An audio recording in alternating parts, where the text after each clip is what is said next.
Welcome back to the Millennial-Review, the podcast where we analyze the current political, cultural, and socioeconomic crises we face from the perspective of the most indebted and disenfranchised generation in history.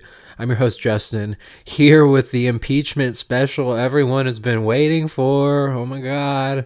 No, but begrudgingly, I'm going to talk about impeachment because it is an important historic event that will shape the next era of our post-Trump politics in important ways, but at the same time, it's hard to care about it that much, obviously, with the 57 votes to convict Donald Trump and, 43 not to. The partisan lines have been drawn pretty clearly, as they were on the previous votes that we'll get into in the impeachment trial. But all in all, this is a moment that isn't really like impeachment as like a singular thing. I don't think matters like at all outside of what it says about the Republican Party and their relationship to the elements within the party that lead to the coup attempt, that lead to that nationalistic, fascistic politics that has been growing for decades at this point, but really in earnest since the Tea Party. And to me, ultimately, that's what really matters here, is what the Republican base is going to do, what the millions and millions of people who are motivated by Trump's whole stop the steal shtick, how those people feel going forward. That is like the important thing to me in all of the impeachment trial and everything that goes with it, the politics of all of it. And there's some that will say that, yeah, this is very historic and important because he is the only president to be impeached twice, or he is the president who received the most votes to be impeached by his party, or however it's spun to make this a exceptional historic event. And it is, obviously, but it will always come with the asterisk that millions and millions of Americans don't care. They don't believe it. They think it was hyped up, fraudulent, meant to undermine Donald Trump and his presidency, as the Democrats have continued to do for decades, or for years at this point. And that is the narrative, and it ties into decades of Democratic politics, or anti-democratic politics, anti-democratic party rhetoric coming from the Republican Party, that really at this point the battle lines have been so drawn that like there is one side of this equation that feels that Donald Trump is forever slighted, that genuinely believes that the election was stolen in some way, and there's one side of the equation that kind of wants to move on from all of it and is trying to like put an end to Donald Trump's career here. And that's just not how it's going to work, frankly. The like Republican base is going to stick with Trumpism to some degree, and the Republicans know it. Ultimately, that is the biggest issue here, is that the Republicans know that the future of the party, the future of their political power, especially if you are not like a senator from a more moderate state, the future of your political power is with Trump, is with Trumpism, is with the institutions that have enabled that sort of politics for years at this point. And those institutions, the three main Fox News hosts, Sean Hannity, Tucker Carlson, Laura Ingraham, they are continuing with the Trump line to some degree. And I want to be clear here in saying the Trump line and not necessarily Trump. I think really removing and deplatforming Trump and doing what they could to tie incitement to him and drive a wedge between the Republican Party and Donald Trump, and I'll get into how that played out in impeachment. I think that was genuinely important work that may have cleaved Trump as a figure from Trumpism in some ways, and that may end up being such that there is enough of a wedge that someone else can rise and take that mantle. I think that remains to be seen, and I wouldn't be surprised that Donald Trump has said that this is post-impeachment, that he was acquitted twice, and that it was a witch hunt, and that this is the beginning of the Make America Great Again movement. So I think this is a moment where there is room for a Ted Cruz. There is room for a Tom Cotton. There is room for, and I honestly don't think Ted Cruz is more likely than Tom Cotton.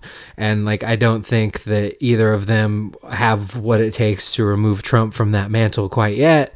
But there will be a primary process. It's very clear. I think there will be a contested process there. And I think the interesting thing to me, how that plays out, is what side of the Republican Party tries to run with the Trumpism mantle and do it alongside Trump potentially. But there's also a lot that remains to be seen. Trump has a lot of personal, legal, and financial liabilities that will play out in the years to come. This whole insurrection narrative, while impeachment, I think, put a cap on it in some ways and really shows what the discussion will be like going forward, there will be commissions and studies and reports on it for months and months and years, honestly, to come.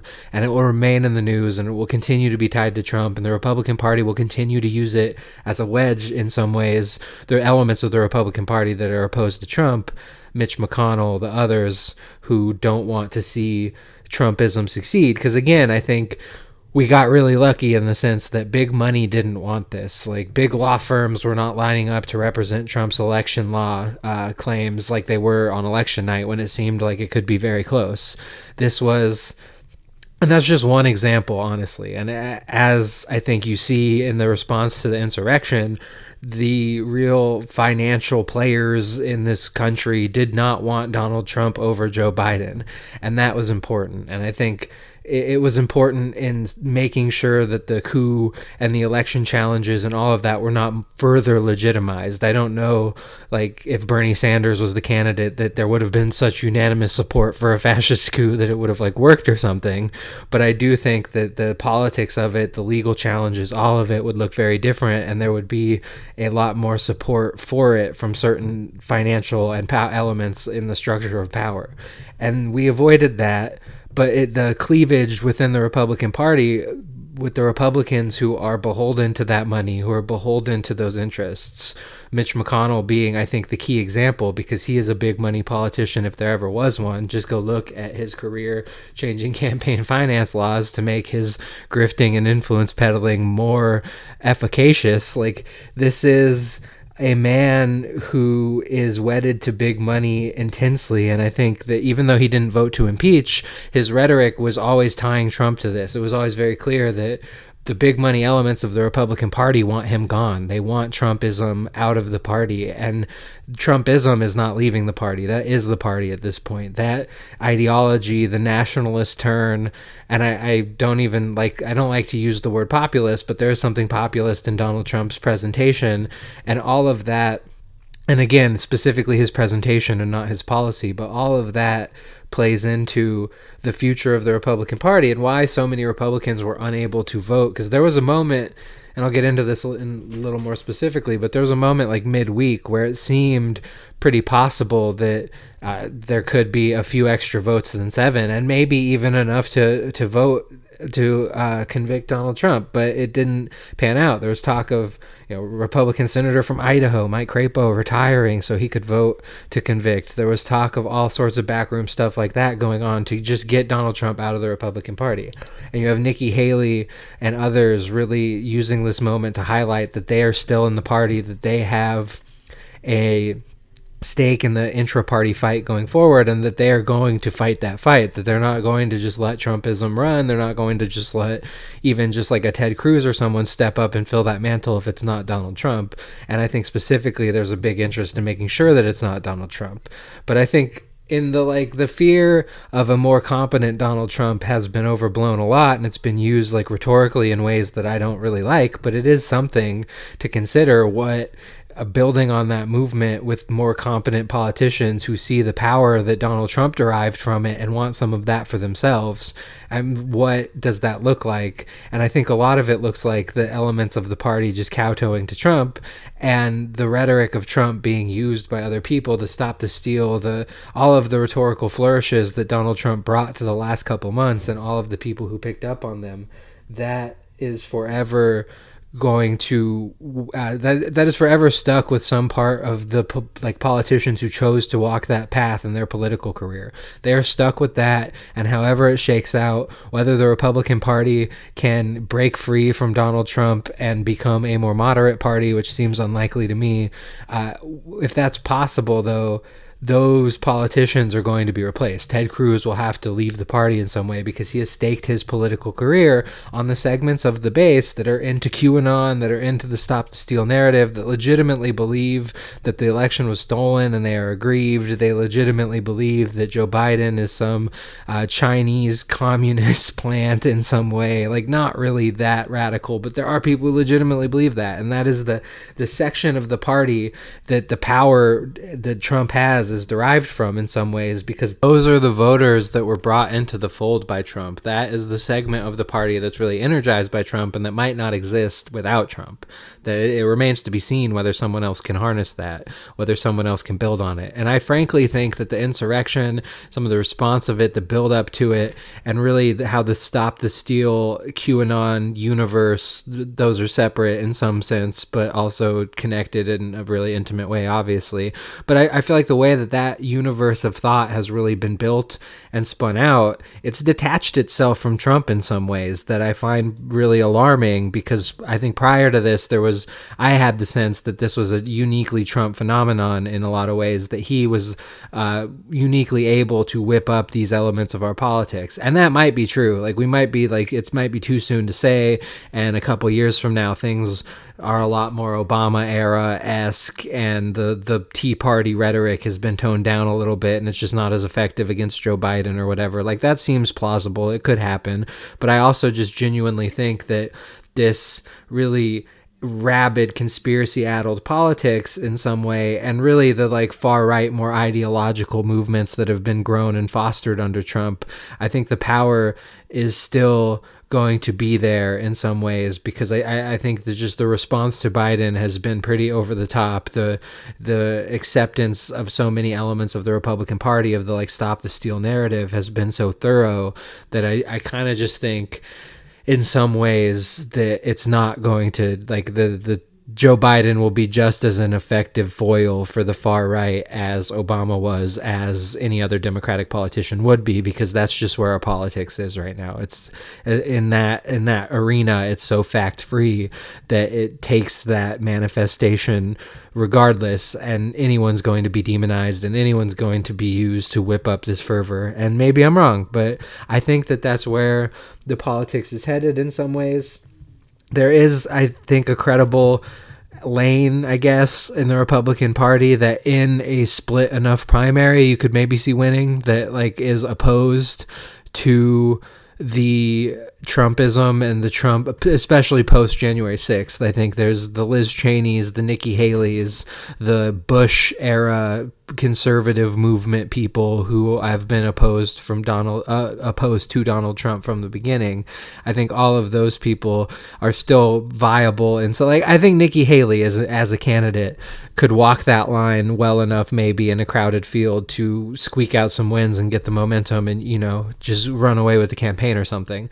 And I think that as Mitch McConnell and the Senate, maybe as a more unified voice outside of the political pressures of impeachment, are forced to deal with the insurrection and connect Trump to it, that maybe that lane grows a little bit, because there is some indication that an increased number of people are leaving the Republican Party right now, and there is some indication, I think, that this is a turning point moment in American history for a lot of people, and like in a personal way, that they see how far out there their politics has gotten, and they turn away and they turn to the center, they turn to the left and become liberals or leftists or whatever, and move away from the conservative movement in some ways.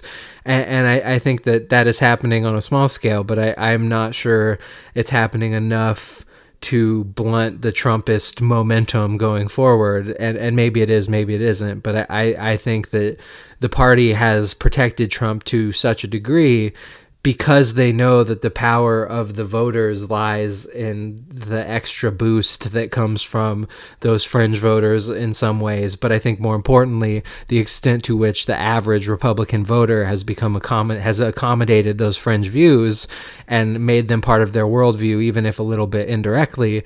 There's a recognition that has happened over the years, especially been ramped up over the Trump era, obviously. And that recognition forces these politicians to respond on politically and not challenge those views, not challenge those beliefs, and specifically not challenge Donald Trump and do anything that would upset that segment of the base. And so the vast majority of Republicans, I think that political pressure is enough to keep them on board the Trump train, so to speak. But I think that there is a lane there. It's small, and I personally don't think it's going to win, but it's there. And with the time and growth of more moderate politics within the Republican Party, potentially under Biden, like maybe it works. Maybe those people can seize power and we have a more functional, less authoritarian, less fascistic Republican Party. I don't know, because I think, again, the problem is that those politics come from a set of voters that there's a lot of power in courting, and I don't think that power is dissipated and people will still be on board with that political project in some ways. And I think all of this is to get into impeachment directly, exactly why the defense argument the entire time was just that this is unconstitutional, this isn't real, this is basically like you can't hold Donald Trump responsible because you can't directly hold him responsible because incitement's a standard that like doesn't really allow for that, and it's a really hard standard to meet.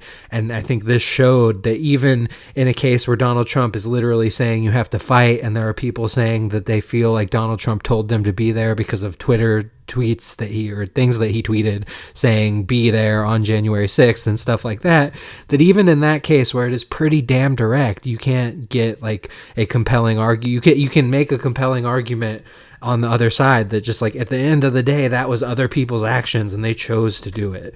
And continually in the criminal space, Donald Trump has been there has been charges brought against Donald Trump that were usually stifled because he was the president. But like I remember when he was a candidate, there was a lawsuit filed against Donald Trump for the like medical bills comment that he made, that he was going to pay the person's medical bills, and then someone was hurt at one of his rallies, was punched at one of his rallies, and they sued saying that language was incitement. And that, I think, that was a time where he was literally saying, beat up protesters, I'll pay for your medical bills. And that happened and he didn't pay for the medical bills. But even that wasn't enough, because at the end of the day, the standard is such that it's someone else's actions you're trying to hold Donald Trump accountable for. And it's really easy to just continually say Donald Trump didn't do it. And so the politics of the impeachment defense argument, they were either really procedural and like out there just saying it's unconstitutional, arguing there's no standing, whatever it was. There's all those like procedural arguments that aren't sexy, that don't make the news, that like they do make the news, but they're not, people don't remember them, they don't really matter. And then there's the incitement argument, the real meat of what all of this is about, and that's just a hard sell, even though there is damning evidence. And I think the case was made in a political way that's effective, that ties Donald Trump to this. I think it was made politically in a way that even some staunch Republicans like Mike Lee had moments where they had to admit that Donald Trump played a pretty big role in this, but it wasn't enough to get the votes, because at the end of the day, this is a political process. The defense argument was a political argument, and it worked well enough to give the Republicans that are willing to court that base for power the cover they needed to cast a vote to not convict Donald Trump. And just to highlight how political all of this is, at the end of the process, Trump's lawyers were literally saying that the evidence was doctored by Democrats, that this was fake, that this wasn't real, that none of this was real. And that, this is inherently a political process. This is not like a legal trial. This is not in the sense that people would understand that. Like, this is a political process that has all the same rules as politics. You could be just as shameless. And that's why at the end of the day, there wasn't like a strong denunciation of the like stop the steal narrative from Trump's lawyers. They were very careful to keep that political weapon for Donald Trump. And he's going to continue to weaponize that. He's going to continue to say that it was stolen, that this wasn't a witch hunt, that he was acquitted. And the degree to which the Republican Party buys into that and enables it remains to be seen. But there are obviously enough. It's hard because there's this weird split right now where rhetorically a lot of senators are doing that, are repudiating Donald Trump, are saying that this was wrong, and they're making sure that they distanced themselves from Trump and they're trying to cleave Donald Trump from the party, but they were unwilling to make the vote that might actually do that because they know that that is politically too toxic. And so just the politics of all of this played out in such a way that is like, it wasn't quite enough to get the conviction, but it was enough that like rhetorically it's difficult to stand by Donald Trump completely in this moment. And so I think that plays out in a couple ways, either that like anti-Trump lane continues to grow, or you just have this Trumpist movement within the party continue, and in a few years the like drama and scandal of all of this goes away a little bit, and it's just like Donald Trump never, he picks back right up where he left off. And I think the real hard part is the like deplatforming element of all of this and how he plays that. But he has the narrative controlled, I think, in a way that the Republican Party can't just throw him under the bus as much as they want to, because the base still sticks with him, and the institutions that enabled him are sticking with him for the most part rhetorically. Maybe not him directly, but his politics. Even if they're getting rid of Lou Dobbs at Fox, and the more like conspiracy-addled people are going to be checked more. Like maybe Tucker Carlson will have a stronger like editorial team or something from Fox. I don't know what happens there, but these institutions are still with Donald Trump because ultimately this was a political argument and the politics were such that they were able to stick with him. The prosecution tried to make the case clear that Trump incited this, that this was Donald Trump directly, and there was a lot of compelling moments. Like I said, going back to my AOC coup episode, that was one of the compelling moments leading up to this. Like during the impeachment trial, a lot of the videos they played were first-time footage. There was footage of the woman who was shot, unfortunately, that was played. There was footage of like senators running away, and that was like got some of them pretty emotional because those were their colleagues and they saw all of that. And they're just trying to make the case that Donald Trump, there was testimony and videos and stuff of people saying that they felt Donald Trump told them to be there like directly, and that they hold him responsible for their actions. And all of that, is good political theater in some ways, and I think frames the insurrection in an insurrection way, that it was an insurrection, that this was a political coup attempt in some ways, that this was brought from the top down. Like it framed it well in that way. But again, incitement is a difficult standard to meet, and I think at the end of the day you can pile on as many examples as you want, but it's just whether or not you can get the senators to believe that you should hold Donald Trump responsible. That you should just hold him responsible, which was going to be a hard sell anyway, but that you should hold him responsible for the actions of other people, even though those other people were about to murder their colleagues. That's just a hard sell. And the prosecution did a good job, I think, at like getting 7 votes, although we'll get into like what that means and who voted why and like what happened there, because I don't think it's like really, again, it doesn't say much about the future of the Republican Party, that it's just people, it's the usual moderate cast of characters in states where there is liability for the most part. And so we'll get into that, but it's the prosecution's argument. Again, it's just all inherently political, and they didn't, I don't think effectively, it was just a hard case to make because there's so much power with that Republican base. And I think there's a version of impeachment and the prosecution that would have worked and been a lot more effective, honestly. And I think a lot of that version would have fallen on the shoulders of Mike Pence. I think it's telling that Nikki Haley chose to use Mike Pence as her, like, I'm going to run against Trump in this lane sort of thing, where she's saying Mike was nothing but loyal to Donald Trump, that was this bridge too far here, that these people were chanting, hang Mike Pence, and Mike Pence was literally Donald Trump's loyal vice president, that in some ways you can, I think, maybe make the case won him the primary by undercutting the like religious elements of Ted Cruz's appeal. And I think had Mike Pence been more public about his experience, about what it was like to be there, about just generally that the sentiment within the Republican Party that leads to that sort of hang Mike Pence, like if he was there to talk about that, because in the moments that were really effective were, again, where like the Republican senators were forced to reckon with the fact that this movement is equally hostile to them in a lot of ways when they're not lockstep with the most rabid demands of the most rabid elements of the base.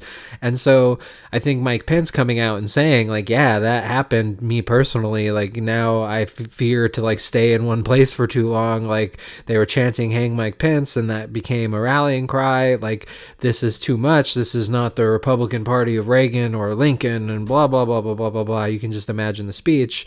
I think had Mike Pence done something like that, maybe impeachment is more effective. And I think, again, going back to that like more moderate lane that might cleave Donald Trump from the party in some ways, I think Mike Pence is also the key to that. And what Mike Pence does will be incredibly important. And if Mike Pence chooses to repudiate the Republican Party in some way, or at least the more Trumpy elements, that's going to be really key in the future. And I think that would have been really key in the impeachment trial. And a version that worked is where maybe something more extreme happened and Mike Pence had to talk. Mike Pence had to speak out. Mike Pence had to. And in some ways, I'm really glad that didn't happen because I don't want to see a worse version of the 6th. But in others, it seems like the version of events that could play out where Donald Trump is just slowly rehabilitated and a couple years into it, it doesn't seem that unplausible that he runs again and the party doesn't really, like the party and the base are still in the Trumpian mindset. If that plays out, it's because Mike Pence, I think, didn't do enough to really highlight his experience and do what he can to bring the Republican Party to, and I wouldn't even say like more moderate place, but a place that isn't like rabidly violent potentially. And that maybe isn't even possible, but Mike Pence, I think, is the like one figure who, because of his role, because he was a loyal vice president and a pretty popular one, I think that amongst conservatives, he will be really important in the future of the Republican Party in the sense that he will have the ability, I think, to claim that he's basically Donald Trump, even though he's definitely a more establishment Republican of the pre-Trump era in a lot of ways. And I think that's kind of how he would govern, with a hard social conservative religious bent that's obviously awful for women and LGBTQ people and just everyone who isn't a white male Christian guy. And that's a huge problem in and of itself, but it's not the like, it's a different form of authoritarian Republican politics than what we have under Trump. And I think the real insidious thing about Mike Pence is that he will be able to wield both pretty effectively in a way that Trump won't, in the sense that he will be able to lay claim to Trump's base by just being Mike Pence in some ways, the portion of it that isn't so off the Q bandwagon that they view him as, or so off just their Q rockers that they view him as like a traitor in some way and that you should hang Mike Pence. Like, I think the average really hardcore Trump supporter is not at that point yet, and that they would still see Mike Pence as an heir to Trumpism in some ways, that he is basically Trump because he was there doing the same work. And then you have that more religious conservative, social conservative element to his politics that makes it more insidious in a lot of ways if he was to seize power, and also gives him a lane to carve out a post-Trump presidency or a post-Trump political career, I think, that maybe some others wouldn't have. And so Mike Pence, I don't think leads to a better politics necessarily. I don't think he leads to a more moderate politics necessarily, although he could. I just think that if impeachment were to work and the Republican Party is going to clearly move past Trump, Mike Pence is going to play an important role in that process, no matter how that process unfolds specifically.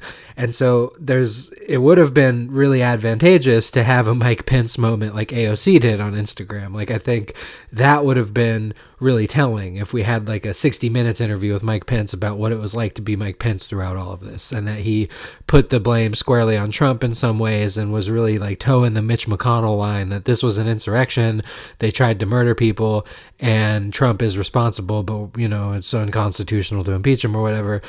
If he was really in that camp and was out there publicly making that case, then I think that could have swayed impeachment in some ways. Because again, like going back to my coup AOC episode, this is a moment where I think those personal accounts are really moving to a lot of people. And I think the problem with, even though AOC's was really moving to me and probably other people who listened to it and listened to content and commentary about it, I think the problem is that for Republican voters, especially the ones that you would need to move to make impeachment politically advantageous or possible for the average Republican senator, those people hate AOC.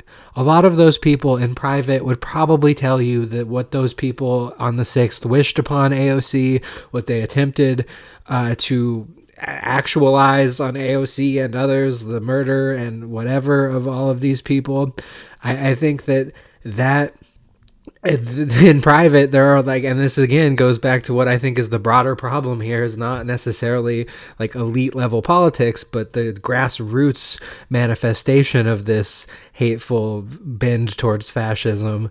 And that the problem is that base, like, I think a lot of them, if you caught them in the right moment in time with the right people, would probably admit that, yeah, like, if AOC died, that'd be whatever. I'd be fine with that.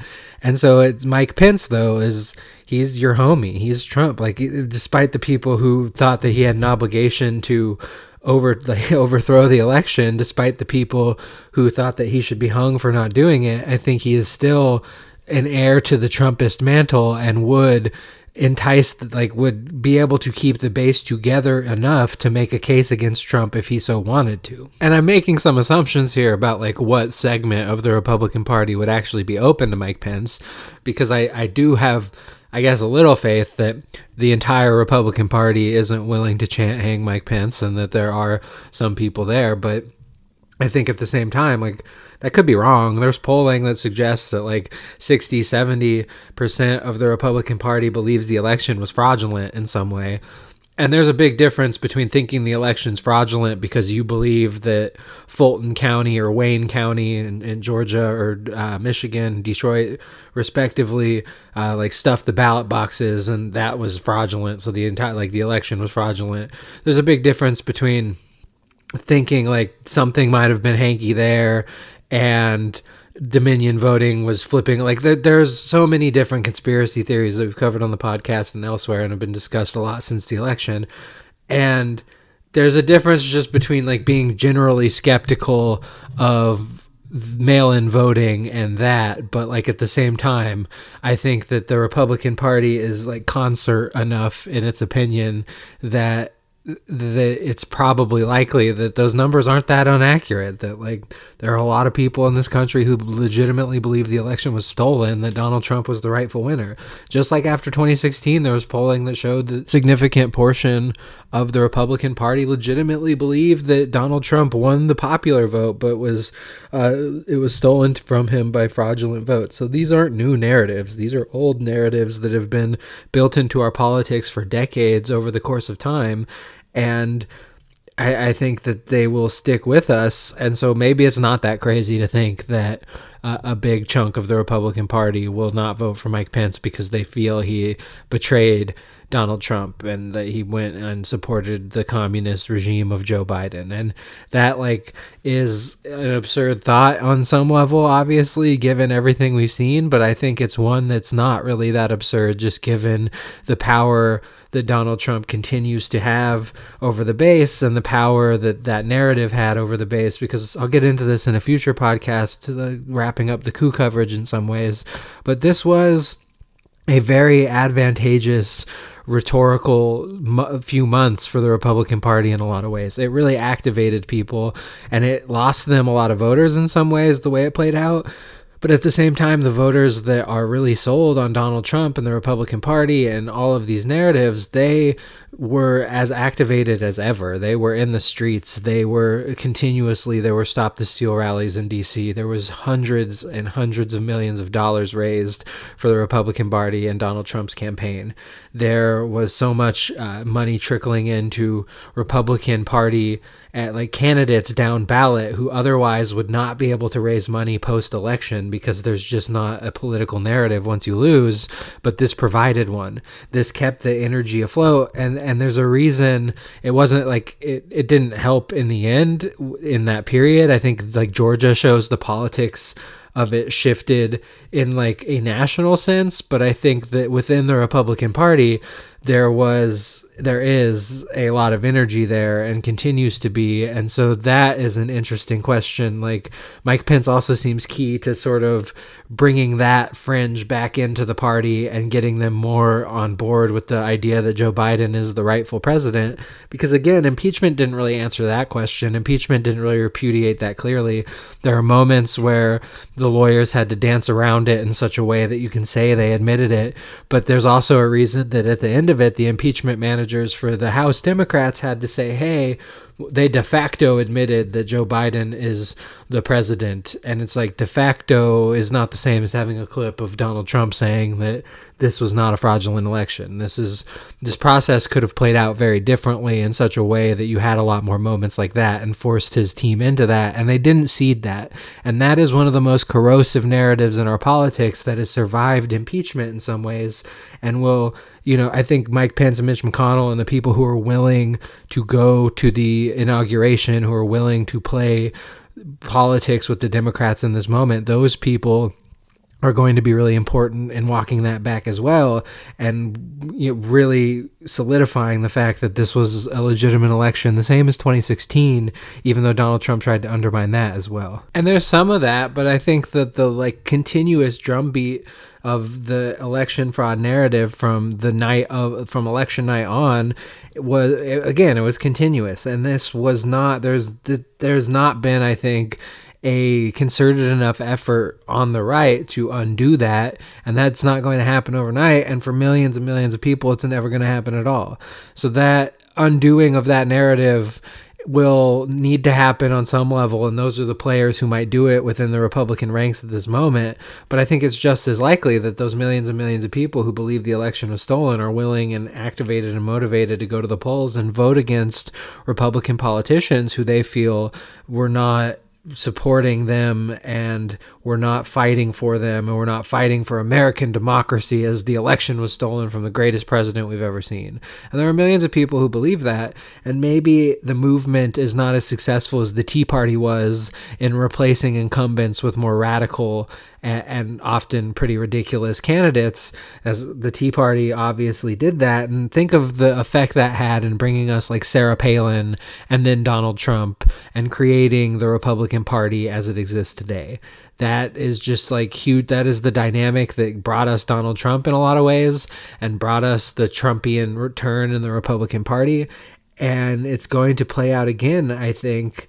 And you can make the case that you can only push it so far right, and this is going to be a moment where it doesn't work anymore. But I think that there's enough energy in the base that a lot of states, I think you're going to see maybe there will be a segment of purple state Republicans that are cut from the mold of Mitt Romney, but then you have red state Republicans that are increasingly just stuck on this alternate reality and stuck on, and that'll play out in House districts even more.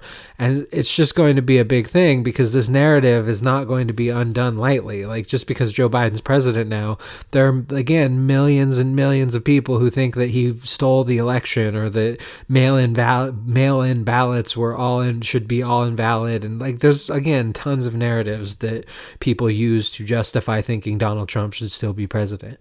The point is that those people think that, and that those people in the Republican Party who have the power to undo that narrative in some ways aren't going to do it probably effectively enough to actually curtail the sentiments that fuels. And again, think about what actually drove people to invade the Capitol. It was this sense that the election was stolen from them, that it is rigged, that people that's the most reasonable version of it, because there are the Nancy Pelosi's eating babies people and all sorts of crazy shit that motivates people to do what they do. But at the end of the day, this feeling that American democracy is in decline and that it's being stolen by the Democrats and that we need to rise up and combat this and fight for this moment, that sentiment did not just disappear because the insurrection was unsuccessful. That sentiment that drives people is still there, and it can still be tapped into and built upon. And again, in a problematic way, I think the impeachment of all of this reifies that there's so much inertia that sentiment isn't just going to go away. And if you genuinely believe that the structure of American government is such that there was just massive fraud on a grand scale that stole the election from Donald Trump across all these states, and you have to think that the way this played out is that there are a few states where the actual challenges were brought that could have actually overturned the election in some meaningful way at a certain point. But at a certain point, it became clear enough that Joe Biden was going to win, that the arguments were being made that Arizona, Nevada, and Georgia were all fraudulent, or that Pennsylvania, Nevada, and Arizona were all fraudulent. And there's a list of 6 or 7 states that if you believed that this wasn't real, that this was stolen, that you had to believe those states were all voting. There was a chance that there was massive fraud in all of those states. And at which point, if it's 7, it's almost everywhere probably. And the mail-in voting provided the key to make it everywhere. And if you believe in some ways that the American government is so far gone that we're stuffing ballot boxes with fraudulent mail-in votes, and that it's just this is not working on that sort of grand level, and that sort of grand scheme is possible, I think this impeachment trial is just going to reassert that politics, and it's going to create a little feedback loop that just strengthens it. And that's the fear that Republicans have, I think, in some ways, when they're saying this is just politics, you can't vote to impeach, this is just going to inflame the base or whatever. That is just shameless saving face in some ways. But I think that the segments of the Republican Party that genuinely thought about impeaching Donald Trump, that segment of the Republican Party, I think, really earnestly means that in some ways, and is saying this is actually going to be bad for us and make it harder for us to vote, because the parts of our party that we want to break away from already think that you are these maniacal geniuses who are undermining Trump at every turn, and this is just another step in your plot, and it makes it hard for them to get away from it. And I think the downside of an impeachment like this that didn't get there, that didn't have the Mike Pence moment, that didn't actually lead to a bipartisan condemnation, is that narrative is true, that there will be millions of people that this just strengthens that hard right politics for.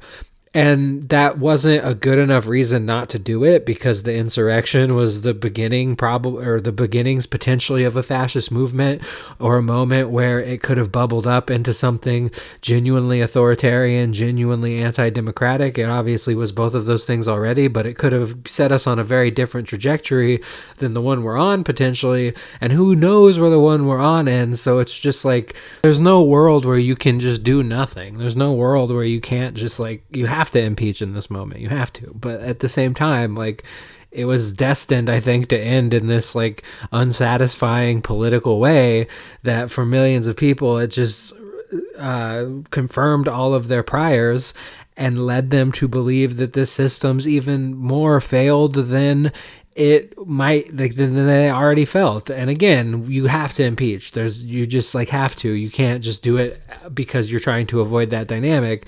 But it is the dynamic at play here. And when you talk about walking that back, when you talk about bringing more moderation to the Republican Party in some ways, I mean, the people within it have to contend with that dynamic. They have to contend with the fact that those stories about their heartfelt moments where they felt like they might vote to convict will be used against them in primaries, that these sentiments will be weaponized, and that there are a lot of people with a political stake in weaponizing them.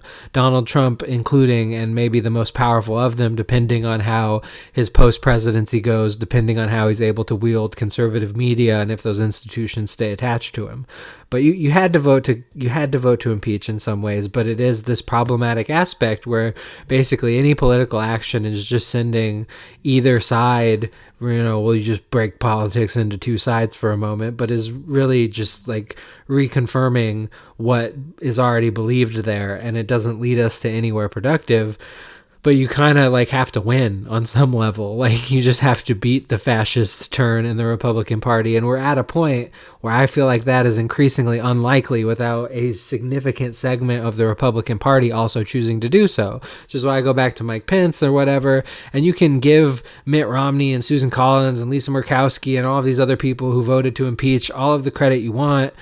At the end of the day, though, that doesn't change the fact that 43 of their colleagues voted not to convict, that the overwhelming majority of them voted not to convict, and that more importantly, they see their political future in the political sentiments that would force you not to convict. And I think the degree to which that holds, because there are, the impeachment's over, and maybe this is a moment where we can move on from Donald Trump, but the degree to which that hold of that base and that desire to not piss those people off and retain those voters, I think there will be a lot of telling indications of how that's going to play out in the COVID relief and the debates that are going to follow now that impeachment's in the rearview mirror, because there is this debate over Biden-era COVID relief, over turning back the clock on so many of the changes that were made under the Trump era. And there are already signs, I think, that Republicans aren't going to be willing to work with Democrats, and luckily, at least until 2022, Democrats have unified control of the government and are more flexible because of that.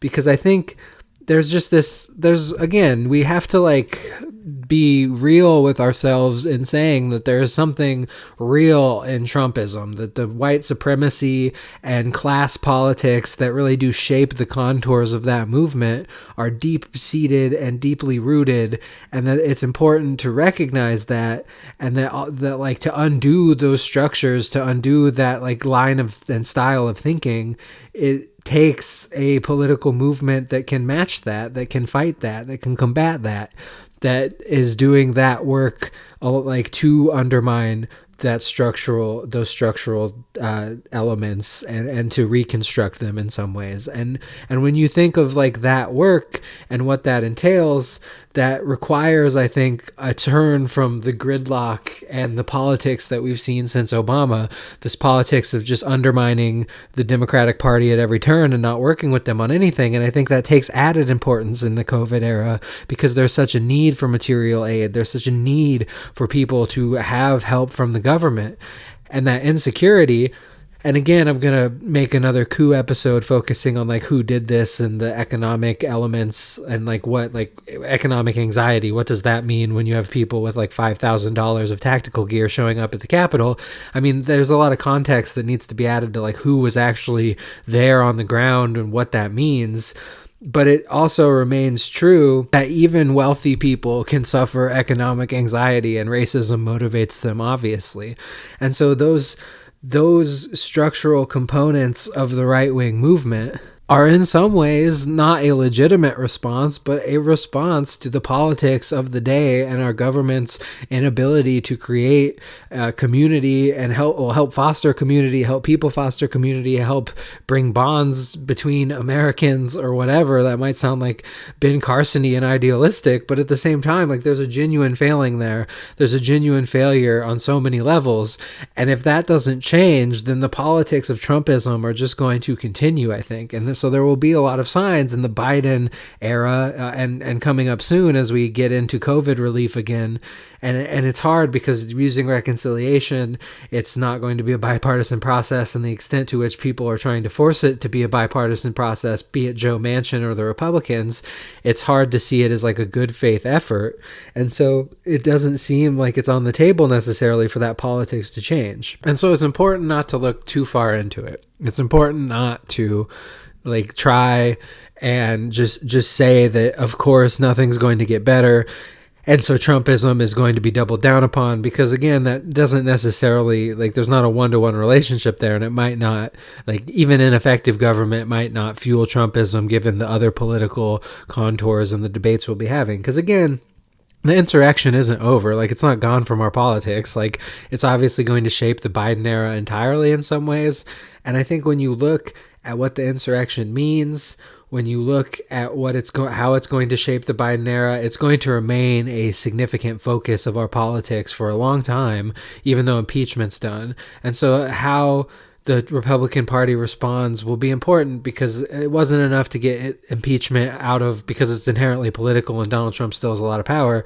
It wasn't enough to get impeachment out of it, but it might be enough to change the trajectory of the Republican Party, potentially. But again, there are structural elements at work here that are deeply rooted and powerful, and will require a structural response in some ways, will require a politics that isn't on the table from Joe Biden, that isn't on the table from the Democratic Party or the corporate elements of the Republican Party, and the ways in which that might be on the table from the more reactionary elements of the Republican Party is obviously awful.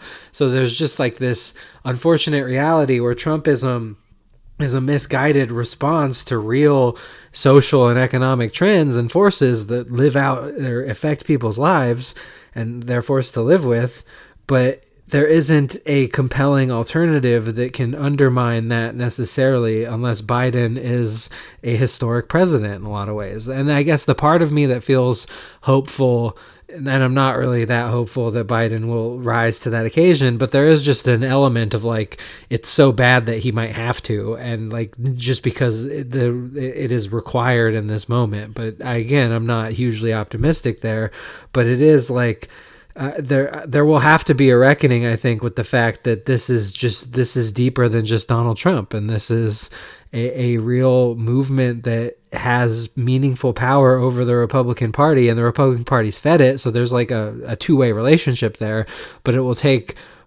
both of those segments of that two-way relationship having some sort of reckoning to actually undermine those structural components that feed this movement to begin with, and create the politics that allows the Republican Party to skirt accountability, that allows the Republican Party to not vote to convict Donald Trump in the face of everything we've seen, in the face of an insurrection where they were chanting "Hang Mike Pence" and Mike Pence is a traitor and all sorts of shit, where senators and House reps had to run for their lives. We can't vote to impeach the president, who literally, as close as you can be, basically incited that.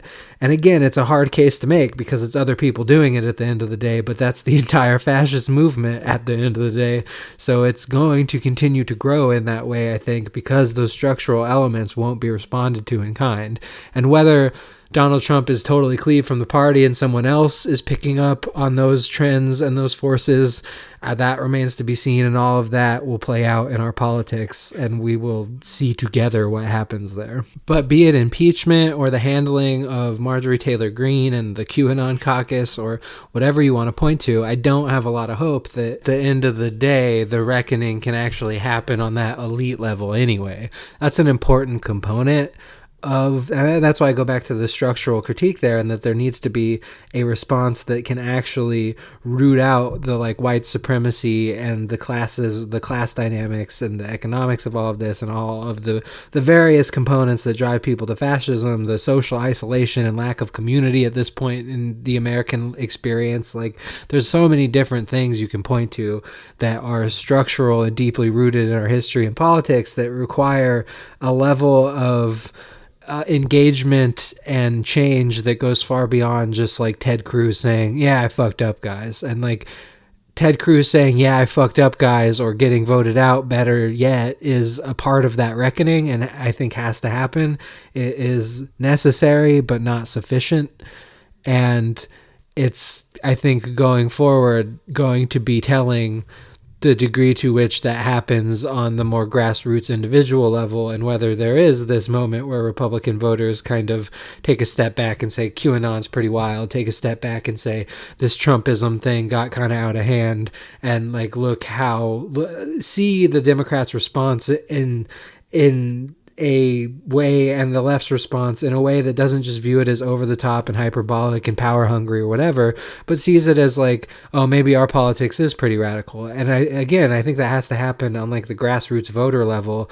And the 6th was a moment that does seem to, there are signs you can point to that maybe there was some of that happening with people leaving the Republican Party again and like things like that. And again, on the elite level, there is some indication that there are people who see a lane outside of Trump. But I don't know.